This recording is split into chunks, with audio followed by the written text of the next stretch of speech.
Ladies and gentlemen, today we're talking about should you withdraw your FERS contributions?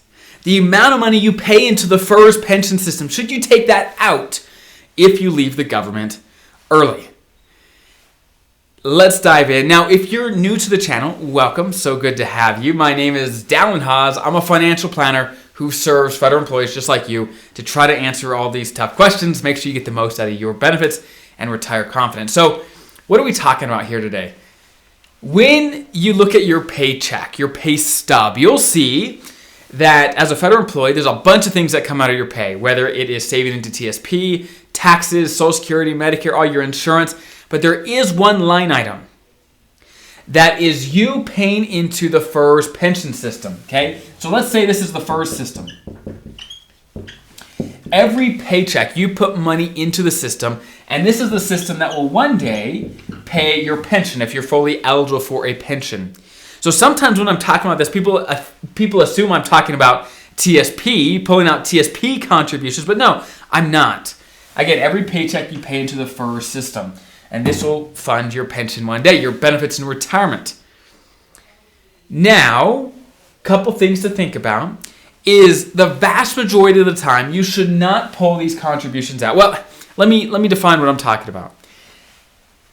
If you want to actually get a pension from the government, you want to get benefits in retirement, then you have to keep the contributions you put into the FERS system. You got to keep it there so they can pay out your pension in retirement.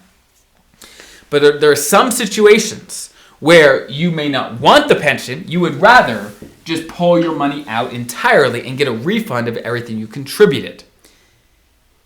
Now, let me explain those couple scenarios when that may be something you want to do. Number one, to get a pension at all, to get a government pension at all from the federal government, you have to have at least 5 years of service, civilian service.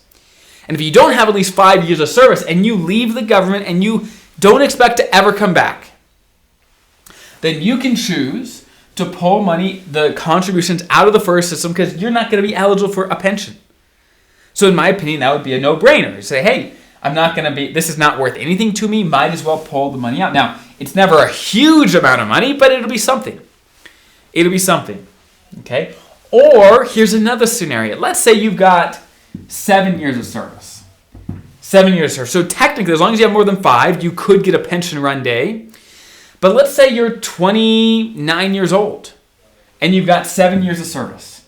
If you left the government at 29, you would have to wait all the way till 62 to get a pension, and it would be a small pension, a very small pension.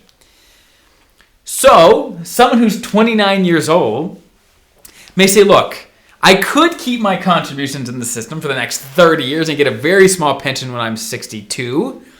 Or I can just pull it out here, out of the FERS system, take whatever amount that is, and go do whatever I want with it, right? It's up to you.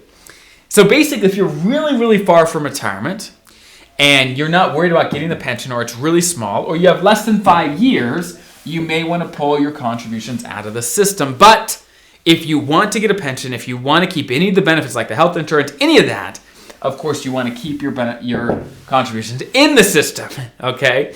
So those are the things to consider when thinking about your contributions you put into the FERS system, whether you want to keep it in there, pull it out, all that fun stuff. And I hope that's helpful, and I'll see you in the next video.